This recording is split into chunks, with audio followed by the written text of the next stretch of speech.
शिव के भक्त हैं, तो ऐसा पंडित चाहिए जो शिव का भक्त हो और हमारी पूजा को पूरी कर दे। शिव की पूजा करेंगे, शिवलिंग की जो स्थापना की है उसकी पूजा होगी, हवन करवाएंगे।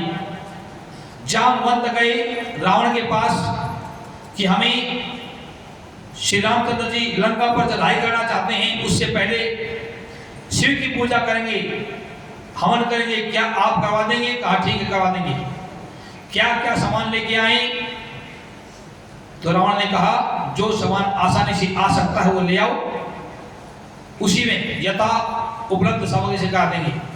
अब पंडित जी का फर्ज बनता है, यदि कोई यजमान पूजा हवन कुछ करवा रहा है और कोई आइटम यदि कम हो और पंडित जी के घर में हो तो कह देता हमारे घर से ले आ, यो तो कोन्या मटका तक कोन्या नारियल तक कोन्या या कुछ चीज नहीं है तो पंडित जी कह देता हमारे घर में रखा, वहां से ले आ, फिर वापस दे दी।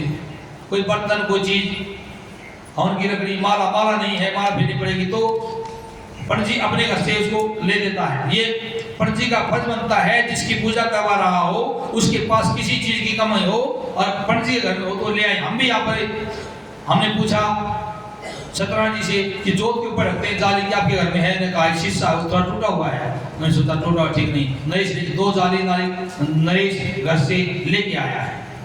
तो ऐसे ही रावण आए हवन करवाने के लिए रथ में। उनको पता था कि जब हवन करेंगे तो पत्नी साथ में जरूर होती है, बिना पत्नी के हवन पूरा नहीं होता। और जिसका तू हवन करवाने जा रहा है पत्नी तो उसके पास नहीं है, सीता तो अशोक वाटिका में है। तो त्रिजटा मंदोदरी आदि को कहा रथ में इनको बिठा, सीता को रथ में बिठा करके रावण आया और रथ को एक साइड में दूर खड़ा कर दिया। महर्षि कंब की लिखी हुई रामायण में है, ये कंब रामायण में ये जो मैं बोल रहा हूं ये है दक्षिण भारत में एक महर्षि कंब हुए हैं, उनकी बहुत पुरानी रामायण है। उन्होंने लिखा है ऐसा, हवन कराने के लिए बैठे, यजमान को बिठाया, भाई यजमान पत्नी को बुलाओ। महाराज पत्नी तो नहीं है, आप करा सको तो करा दो, यदि बिना पत्नी की जगह नहीं होता नहीं करा सकते तो रहने दो। राम कोई बात नहीं, अब मैं तुम्हारा शत्रु नहीं हूं, तुम्हारा पंडित हूं, तुम मेरे यजमान हो, मेरा फर्ज बनता है जिस चीज की कसर हो उसको पूरा करें। सीता को बुलाओ, हनुमान आदि को भेजा, रथ में सीता बैठी है उसको ले आओ।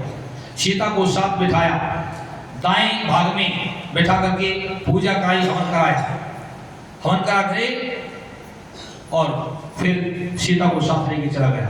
अब तक मैं आपका पंडित था, अब मैं आपका शत्रु हूं, हंग आओ तो चुका लीजिए युद्ध करके वापस ले, ये धर्म कहता है। इस प्रकार से भगवान श्री राम ने स्थापना की। एक और हनुमान आदि ने मां सीता को इज्जत से रथ में बिठा दिया। वहां पर लक्ष्मण ने कहा प्रभु एक बात कहूं? हाँ कहो। बहुत भारी योद्धा के साथ, बहुत भारी विद्वान पंडित के साथ हम युद्ध करने जा रहे हैं। देवता भी जिसकी कैद में पड़े हुए हैं, 10 दिक्पाल 9 ग्रह पंचलोकपाल जहां जिनकी घटी मात्र से डरते रहते हैं, उनके साथ युद्ध कर रहे हैं। जब कोई छोटा मोटा भी काम करते हैं तो हम भगवान को मनाते हैं, मेरा ये काम सफल हो जाएगा तो 100 रुपये का प्रसाद बांटूंगा, मेरी भैंस खूबी वक्त आ जाएगी इधर सेने बांटूंगा, जल चढ़ाऊंगा, 5 वर्ष बोलता हूँ, 100 मणि करेंगे, लड़ाई करेंगे, है ना? ये तो बहुत बड़ा काम है। कोई ना कोई धर्म बोल लो कि हमारी जीत हो जाएगी तो कोई शुभ काम पुण्य काम करेंगे।